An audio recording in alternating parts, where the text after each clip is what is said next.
Section 1. Uncle Ken on the job. Ruskin Bond's Uncle Ken behaves like a child, sometimes bends the truth and is unable to hold down a steady job. Yet he is quite lovable. This is a story of one of his many misadventures. "We'll have to do something about Uncle Ken," said Granny to the world at large. I was in the kitchen with her, shelling peas and popping a few into my mouth now and then. Susie, the Siamese cat, sat on the sideboard, patiently watching Granny prepare an Irish stew. Susie liked Irish stew. "It's not that I mind him staying," said Granny, "and I don't want any money from him either, but it isn't healthy for a young man to remain idle for so long." "Is Uncle Ken a young man, Gran?" "He's 40. Everyone says he'll improve as he grows up. He could go and live with Aunt Mabel." "He does go and live with Aunt Mabel. He also lives with Aunt Emily and Aunt Burl. That's his trouble. He has too many doting sisters ready to put him up and put up with him. Their husbands are all quite well off and can afford to have him now and then. So our Ken spends 3 months with Mabel, 3 months with Burl, and 3 months with me. That way he gets through the year as everyone's guest and doesn't have to worry about making a living." "He's lucky in a way," I said. "His luck won't last forever. Already Mabel is talking of going to New Zealand. And once India is free, in just a year or 2 from now, Emily and Burl will probably go off to England because their husbands are in the army and all the British officers will be leaving. Can't Uncle Ken follow them to England? He knows he'll have to start working if he goes there. When your aunts find they have to manage without servants, they won't be ready to keep Ken for long periods. In any case, who's going to pay his fare to England or New Zealand? If he can't go, he'll stay here with you, Granny. You'll be here, won't you? Not forever. Only while I live. You won't go to England? No, I have grown up here. I'm like the trees. I have taken roots. I won't be going away, not until, like an old tree, I'm without any more leaves. You'll go though, when you are bigger. You'll probably finish your schooling abroad. I would rather finish it here. I want to spend all my holidays with you. If I go away, who'll look after you when you grow old? I'm old already, over 60. Is that very old? It's only a little older than Uncle Ken. And how will you look after him when you are really old? He can look after himself if he tries. And it's time he started. It's time he took a job.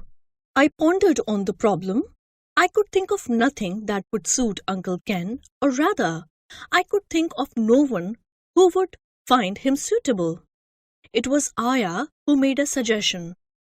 "The Maharani of Jethpur needs a tutor for her children," she said. "Just a boy and a girl." "How do you know?" asked Granny. "I heard it from their Aya. The pay is 200 rupees a month, and there is not much work, only 2 hours every morning." "That should suit Uncle Ken," I said. "Yes, it's a good idea," said Granny. "We'll talk to him into applying. He ought to go over and see them. The Maharani is a good person to work for." Uncle Ken agreed to go over and inquire about the job. The Maharani was out when he called, but he was interviewed by the Maharaja. "Do you play tennis?" asked the Maharaja. "Yes," said Ken Uncle, who remembered having played a bit of tennis when he was a schoolboy. "In that case, the job's yours. I've been looking for a 4th player for a doubles match. By the way, were you at Cambridge?" "No, I was at Oxford," said Uncle Ken. The Maharaja was impressed. An Oxford man who could play tennis was just the sort of tutor he wanted for his children.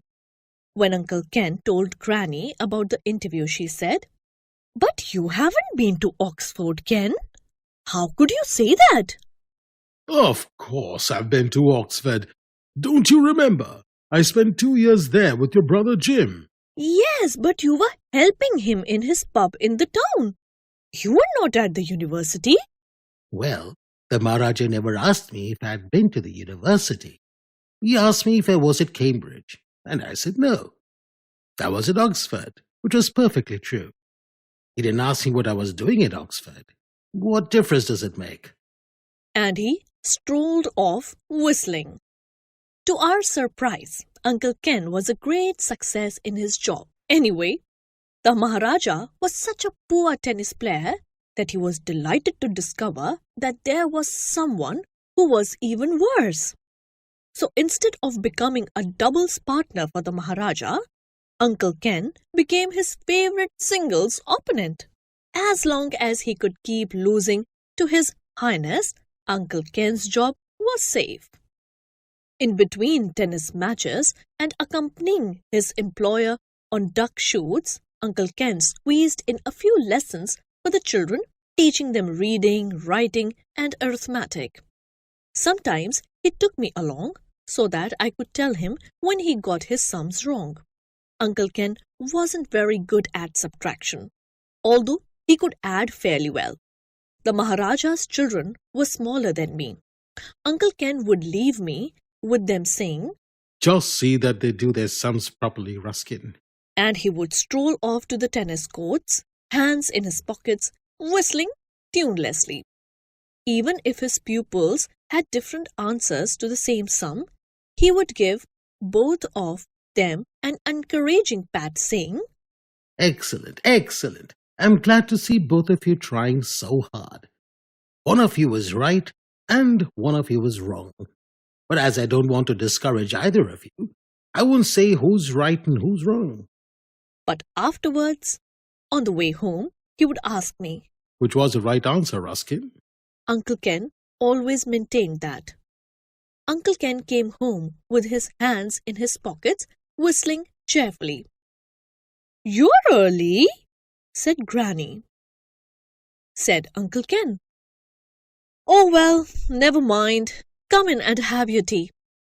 Granny must have known the job wasn't last very long, and she wasn't one to nag.